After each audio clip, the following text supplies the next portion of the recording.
Terima kasih ya teman-teman udah klik video ini. Sebelum kita lanjut ke audio novelnya, aku ingetin ya untuk kalian jangan lupa like, komen, dan juga subscribe. Terima kasih.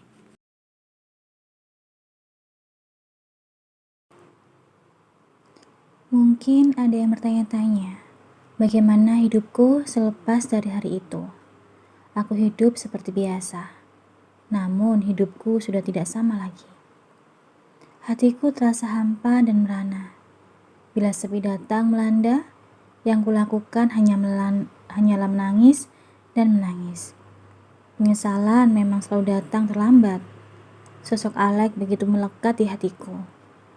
Aku sangsi, apakah nantinya sosoknya akan hilang dengan seiring berjalannya waktu.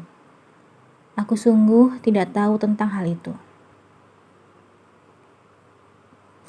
Selepas menangis, meraung-raung di bandara, aku pulang ke rumah dengan perasaan yang kalah. Aku seperti hidup, enggan mati, tak mau. Itu berlanjut selama beberapa hari.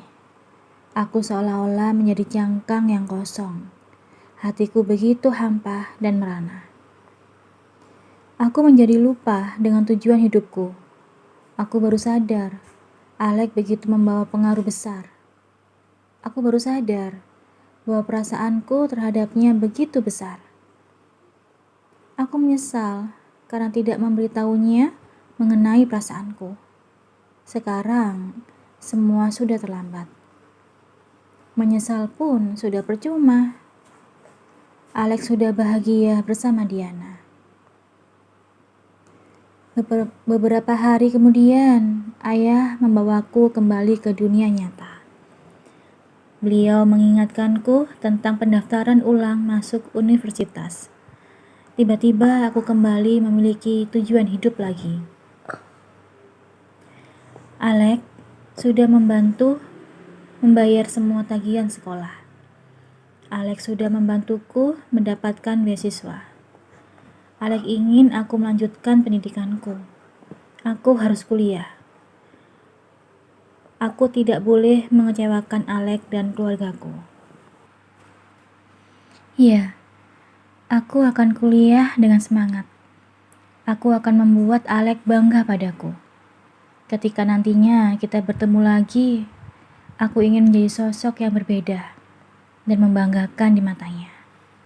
Aku pasti bisa. Pada akhirnya pendaftaran kuliahku berjalan dengan lancar. Aku tidak membayar sepersen pun. Beasiswa yang kudapat itu akan berlanjut sampai aku lulus kuliah, maksimal 8 semester. Beasiswa itu akan cair setiap 6 bulan sekali. Dengan adanya beasiswa itu, aku tidak perlu bingung untuk membayar uang SPP lagi. Hari-hariku sebagai mahasiswi baru berjalan dengan lancar. Aku tetaplah Kansa yang dulu. Mengayuh sepeda ke kampus, berpenampilan sederhana, berkacamata dengan rambut dikuncir pastinya. Seperti biasa, tidak ada satupun mahasiswa yang melirikku. Aku dianggap tidak ada. Aku tidak peduli dengan mereka. Aku hanya fokus dengan kuliahku. Aku belajar dan belajar, hingga usahaku itu membuahkan hasil. Nilai IPK di setiap semester selalu sempurna, yaitu 4. Itu artinya setiap mata kuliah yang kuambil mendapat nilai sempurna. IPK sempurna membuatku banyak dilirik oleh dosen dan asisten dosen. Mereka menawarkanku untuk ikut proyek-proyek yang mereka adakan. Para asisten dosen membujukku agar menjadi pengganti mereka dengan diiming-imingi sejumlah bayaran. Aku tidak menolak tawaran itu. Selagi aku mampu dan bisa menghasilkan rupiah, maka aku akan melakukannya. Selain pekerjaan sampingan sebagai asisten dosen, Aku juga memberi les privat pada anak-anak SD dan SMP.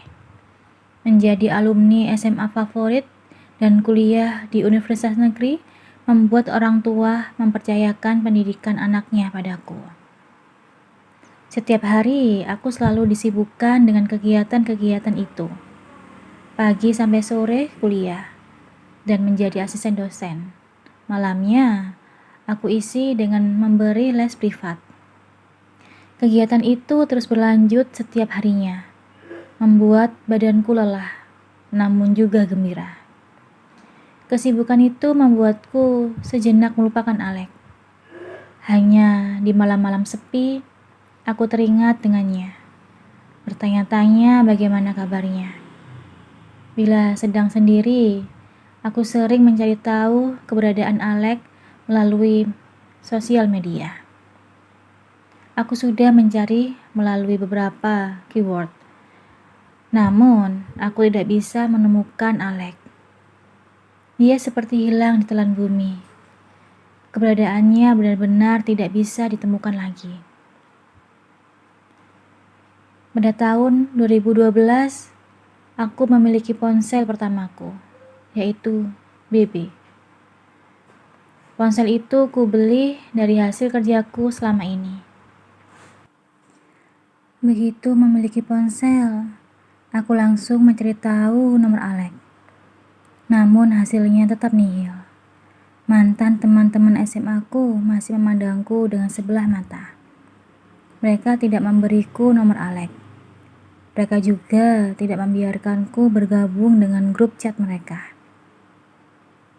Pada akhirnya aku mencoba bergabung di grup alumni SMA ku yang diposting melalui Facebook. Untungnya, persyaratan masuk di grup itu tidak terlalu sulit. Hanya dengan mengirim foto kartu pelajar, aku diterima di grup itu. Dari grup Facebook, aku kembali mencari-cari keberadaan Alek. Aku buka satu persatu pemilik akun di grup itu.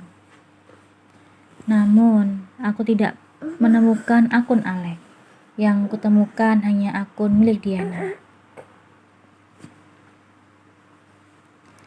Aku langsung membuka akun Diana, berharap mendapat informasi dari sana. Aku buka satu persatu ribuan foto yang dipostingnya, berharap menemukan Alek, namun hasilnya tetap nihil. Diana lebih banyak foto sendiri. Semakin bertambah usia membuat Diana menjadi semakin cantik. Dia banyak memiliki fans. Bila melihat wajah dan lekuk tubuhnya, dia pantas menjadi seorang artis. Benar-benar wanita yang sempurna. Pada tahun 2014 akhir, aku berhasil menyelesaikan kuliah dengan predikat lulus dengan pujian atau excellent.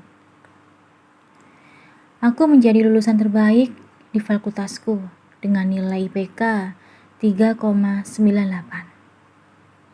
Bermodal ijazah, pengalaman menjadi asdos, dan mengajar les privat, aku mulai melamar pekerjaan. Mungkin aku lupa menceritakannya. Selama beberapa tahun ini, tubuhku mengalami perubahan yang sangat pesat. Tinggiku bukan 150 cm lagi, melainkan 167 cm. Cukup tinggi untuk ukuran wanita kebanyakan, bukan? Setiap aku menaruh lamaran, para HRD sangat tertarik dengan nilai dan tubuh tinggiku. Namun mereka terganggu dengan penampilanku. Ya, penampilanku masih saja sama. Hanya tinggi badan dan umur saja yang berbeda. Aku tetap berpakaian sederhana, berkacamata, dan mengkucir rambutku. Tidak ada polesan make up, karena aku benar-benar tidak bisa menggunakannya. Nilaimu sangat memuaskan, badanmu tinggi, hasil psikotesmu juga bagus. Kamu memiliki karakter dan kecerdasan, namun penampilanmu ini harus benar-benar dirubah.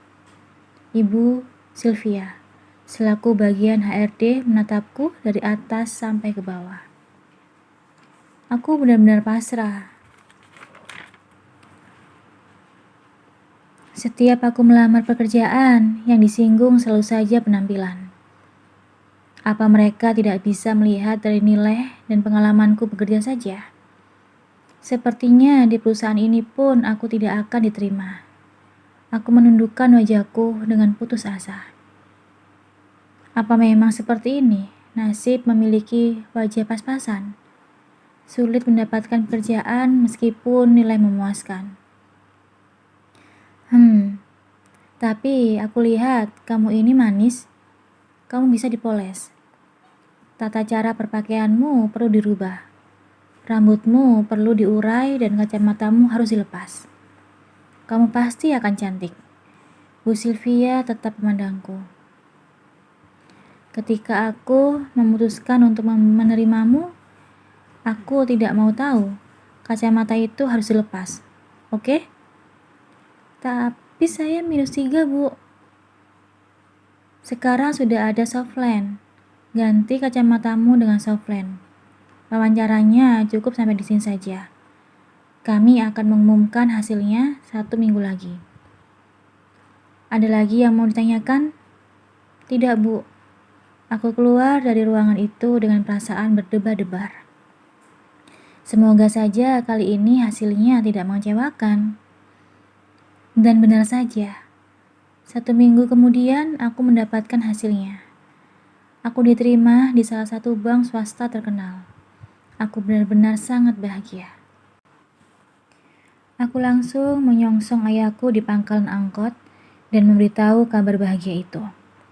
Ya, Ayah, Kansa diterima kerja ya? Kansa diterima kerja. Beneran, Duk? Kamu diterima kerja di mana? Ayah menatapku tidak percaya. Iya ya, Kansa diterima di Bank A. Terima kasih doanya ya. Aku memeluk ayahku sembari menangis. Ayahku langsung berlutut dan mengucapkan puji syukur. Matanya tampak menangis. Aku memeluk ayahku. Kami menangis bersama dengan diiringi tepukan hangat teman-temannya. Walaupun kamu anak supir angkot, tapi kamu bisa kerja di bank. Terima kasih karena sudah menjadi anak yang baik, patuh dan pintar. Terima kasih, Dok. Ayah memeluk erat aku dan membalas pelukan ayah. Ya, 1 langkah lagi aku akan mengubah perekonomian keluargaku. Aku akan membiayai semua pendidikan adikku dan membantu ayahku mencari nafkah. Ya, 1 langkah lagi. Aku diterima di Bank A dengan penempatan di cabang Surabaya. Mau tidak mau, aku harus berpisah dengan ayah dan adikku, meninggalkan kota kelahiranku, dan mengadu nasib di ibu kota provinsi. Di Surabaya, aku tinggal di kos-kosan yang lumayan bagus. Biaya kos dan uang makan ditanggung oleh perusahaan. Dengan begitu, aku bisa menabung banyak dari uang gajiku. Selama jauh dari rumah, aku selalu memikirkan ayah dan adikku. Aku khawatir dengan mereka. Pertanyaan-pertanyaan seperti siapa yang memasak untuk mereka, mencuci baju, membersihkan rumah, dan lain-lainnya menghantui pikiranku. Aku tidak tenang. Setiap hari aku menelepon mereka, memastikan mereka baik-baik saja. Untuk mengusir kekhawatiranku, akhirnya aku membuat keputusan yang cukup penting. Aku menyuruh ayahku untuk menikah lagi. Aku menyuruh beliau mencari wanita baik-baik yang mau menerima kekurangan beliau. Awalnya ayah menolak ideku. Namun setelah puluhan kali dibujuk dan dirayu, akhirnya ayah menerima ide itu dan menikah dengan janda baik-baik. Begitu mengenalnya, aku langsung tahu bahwa wanita itu akan menjaga ayah dan adikku dengan baik selama aku jauh dari mereka. Aku mempercayakan ayah dan adikku pada ibuku yang baru. Dengan uang hasil tabungan, aku berhasil membelikan ayahku sebuah kendaraan pickup. Awalnya aku ingin membelikan beliau angkot, namun melihat penurunan jumlah penumpang gara-gara ojek online, akhirnya aku memutuskan untuk membeli pickup sebagai modal usaha awal ayahku. Pada akhirnya ayah dan ibuku memulai usaha baru, berupa jasa angkut barang. Ayah mempekerjakan 2 orang anak buah yang mana bertugas sebagai supir dan kernetnya. Aku lega. Setidaknya di masa tuanya, ayah tidak perlu menjadi supir angkot lagi, mencari uang setoran dan sesuap nasi. Sementara untuk Vian, dia sekarang sudah berumur 20 tahun. Vian sudah kuliah dan berada di semester 4 saat ini. Aku tidak menyangka benar-benar bisa mengkuliahkan adikku.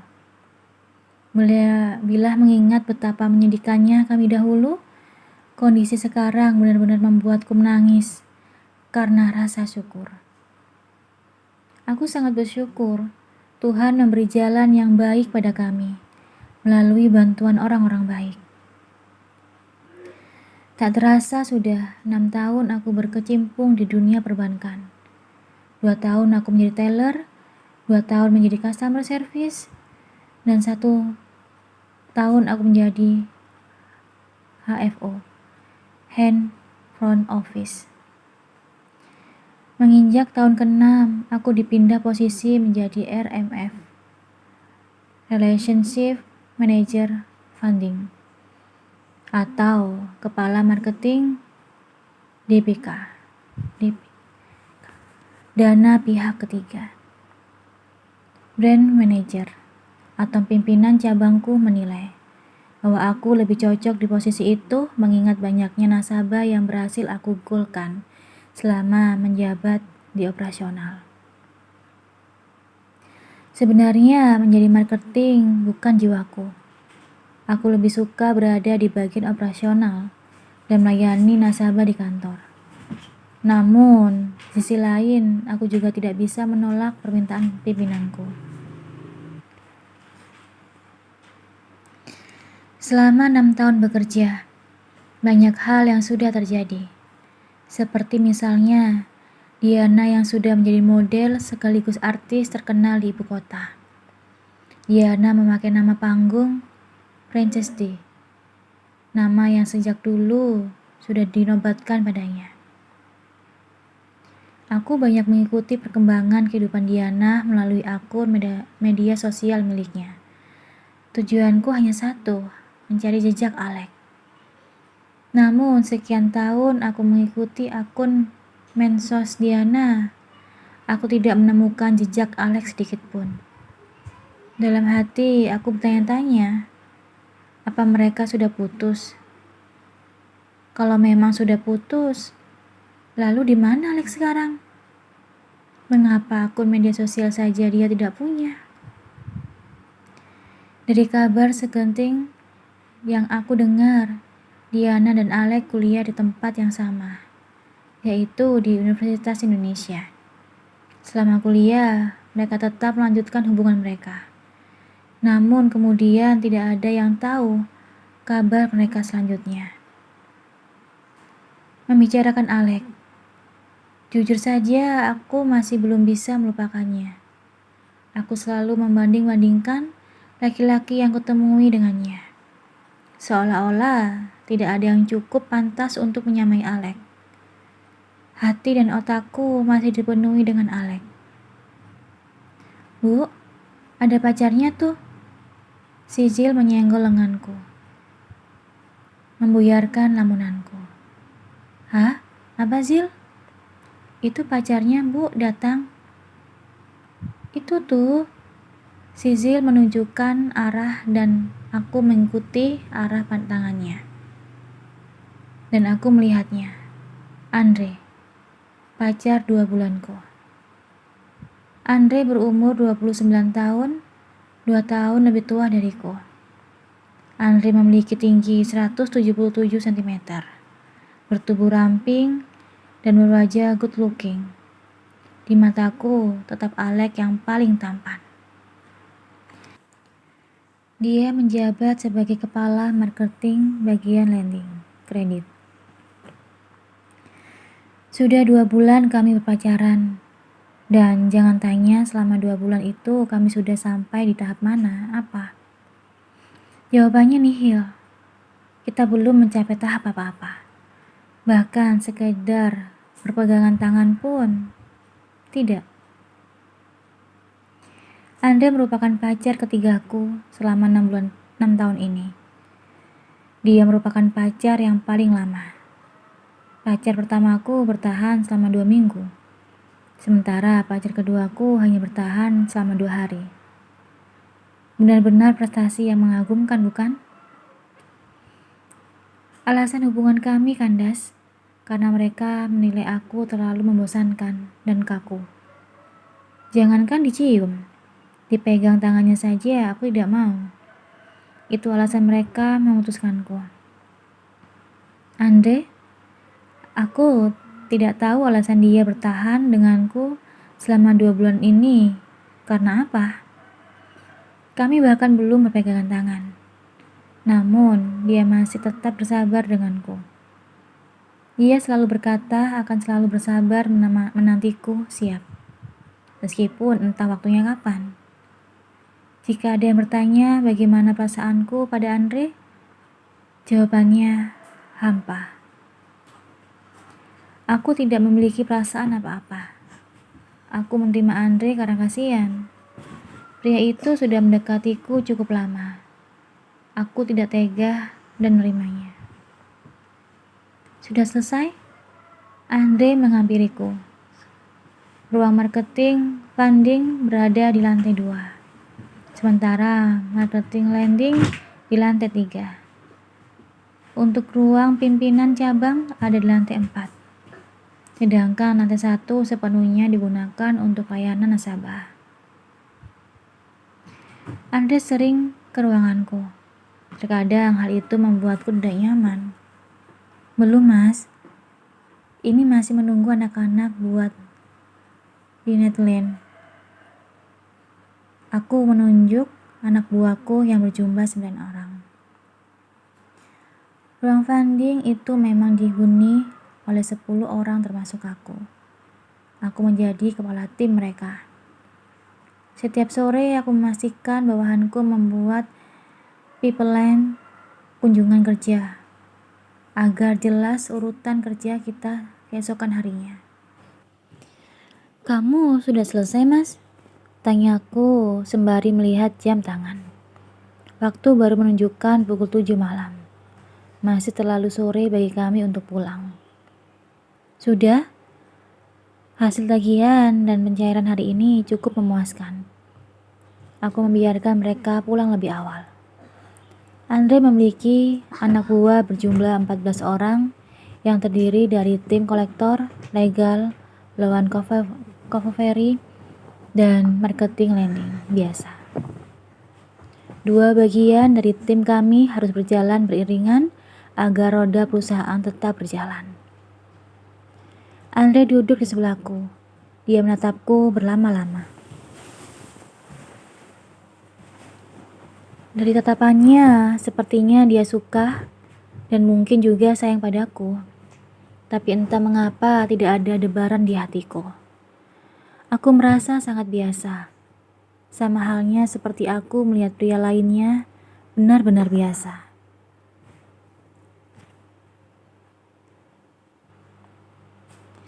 Setelah ini, kita mau kemana? Tanyanya. Aku mau pulang, Mas. Belum tentu jam 8 anak-anak selesai buat pipelannya. Kalau begitu, aku pesenin makanan ya. Mau makan apa? Aku masih kenyang, Mas. Aku menengok Sisil yang baru saja menyenggol lenganku. Sepertinya anak itu butuh makan. Lapar, Bu. Traktir dong, Bu. Sisil dan yang lainnya mengelus-ngelus perutnya. Seolah-olah memberitahu bahwa mereka tengah kelaparan. Mau makan apa? Tanyaku yang disambut antusias oleh mereka. Asik. Makasih loh Bu. Kita doakan semoga Ibu segera menikah dengan Pak Andre deh. Amin. Perkataan Sisil diamini oleh yang lain, termasuk Andre. Sisil berusia 22 tahun, anak buahku yang paling muda. Kepribadiannya membawa keceriaan bagi orang-orang sekitarnya. Akhirnya aku memesan makanan online dan kita makan bersama-sama di ruangan itu. Sa, sudah tahu kabar baru? Ucap Andre. Kabar apa, Mas? Ada pergantian grup hand business yang baru. Aku dengar sih orangnya masih muda. Loh, memangnya Pak Bima kemana, Mas? Beliau kan pensiun, Sa. Jadi digantikan dengan yang baru. Oh, begitu. Aku mangut-mangut saja. Sebenarnya mau ada pergantian grup hand tidak berpengaruh secara signifikan dalam pekerjaanku. Jabatan grup hand itu untuk jabatan di kantor pusat, di mana jabatan itu di bawahnya direksi satu tingkat. Jadi, bisa dipastikan bahwa itu jabatan yang sangat penting dan tidak mungkin orang-orang cabang seperti kami untuk meraihnya. Coba kamu cek di struktur organisasi. Sepertinya sudah diupdate adanya.